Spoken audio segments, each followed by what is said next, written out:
Welcome to Almost a Podcast. Today we're talking about the April 2024 Wargames Illustrated free magazine gift. They gave a Modern Warfare frame, which was from Project Z, I believe. So I've got the Project Z game. I haven't touched it. I did play the Daleks game this week.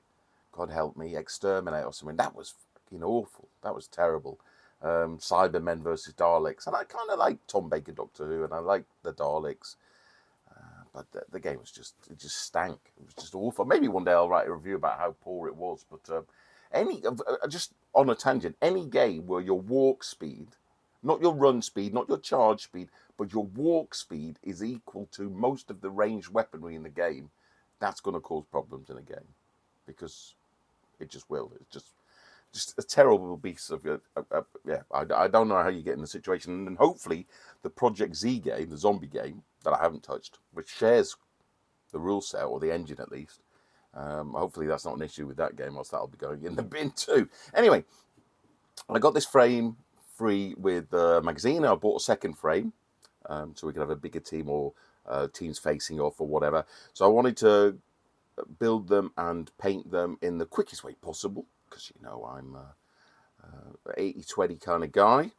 So what we did was undercoated black, and then we did some dry brushing up through some greys. So, then we painted some white bits in and used some contrast. I don't know which one of the fleshes it was. The kind of darkish flesh. What is it? Gulliman flesh or some of the dark one. Fire Slayer flesh. And then we used some gloss black just to put in the kind of glasses and any lenses. Because maybe we put a dot in them just to kind of highlight them a bit better. And then we just used some gloss black on the base and some Barry base 1 and some whatever those are, clump foliage in it, and that was it. So it took me longer to make the buggers than to paint and base the buggers, because the sprue's a nightmare. I'll be honest with you, but knocking the figures together was. Oh, that was. I think that was one of the contrast browns, and then I put some gloss varnish on it to make it look shiny.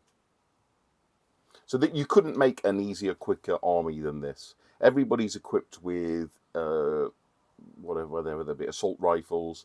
This guy has got an assault rifle on his back along with the RPG, and the only guy that's different is the shotgun guy has. Well, I mean, it's quite hard to identify a sniper rifle, but this is what I'm using as my sniper rifle. It's just a big rifle with a scope on it. And there is a guy that maybe I'll use as my unit leader, or maybe he's got some kind of, I don't know, like light machine gun. He's got a bit of a bipod on the front or a monopod or something.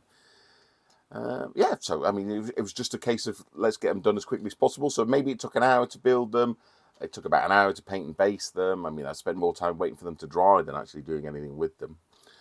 But you can get a reasonable. I mean, I wouldn't be embarrassed putting them on the tabletop. I wouldn't be putting them in for any gold demon, that's for sure. And I haven't bothered varnishing them, apart from the tips of these RPGs. So you get all this stuff, these 8 men, and you get an absolute shit ton of spare weapons and spare arms and stuff in the bits box. I've started labelling up my bits box.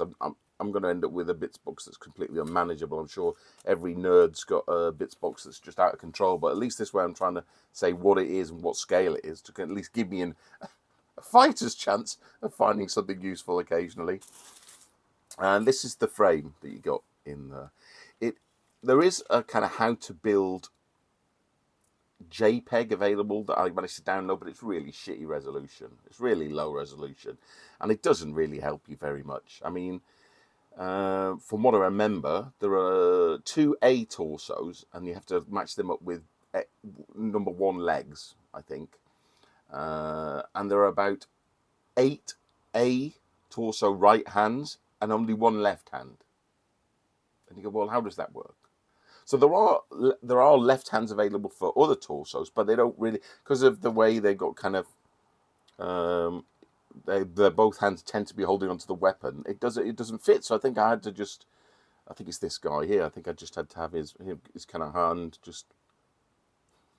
I don't know what he's doing with that shotgun, and then kind of just waving his hand at it. That's basically all I could do, because I think there was another problem with another torso as well. So There's absolutely tons of shit on here and like loads of weapons varieties, but it's super complicated to build. I mean, I should have built the second one like Gary did, because I'm never going to go back and build these now, because it really was such a pain in the arse.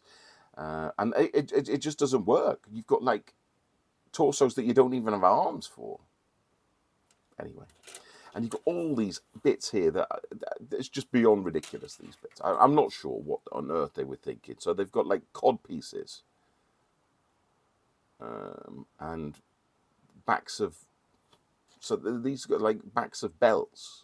I mean, what is the point of putting this tiny back of belt on here, or this absolutely minuscule cod piece in here?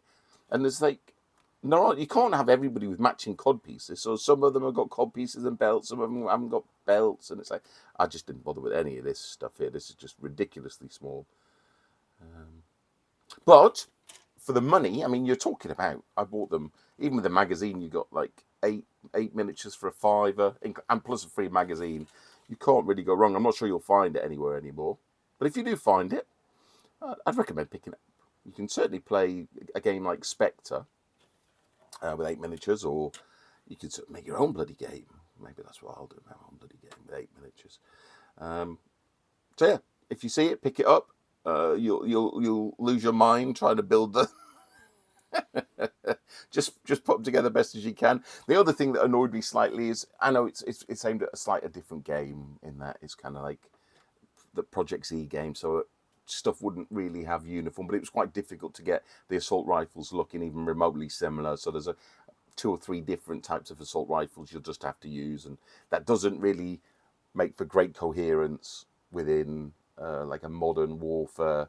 Like these are, I should have said, these are Egyptian Unit 777, which is why they're all black. It actually exists in real world. That there is special forces, the Egyptian special forces Unit 777, dressed in all black. They even have balaclavas on, so they wouldn't have even had this flesh showing, and probably gloves. But the models came with bare flesh there, so I had to paint bare flesh. And also, it would have, if they were completely black, it would have looked really. And you need a little bit of contrast in the miniature, so that at least that provides some contrast in the miniature. Anyway, as usual, we'll see you next time. And yeah, if I do play this game, I'll give you some feedback on how Spectre works, and maybe one day, if I'm feeling up to it, I will discuss Doctor Who Exterminate. Until next time.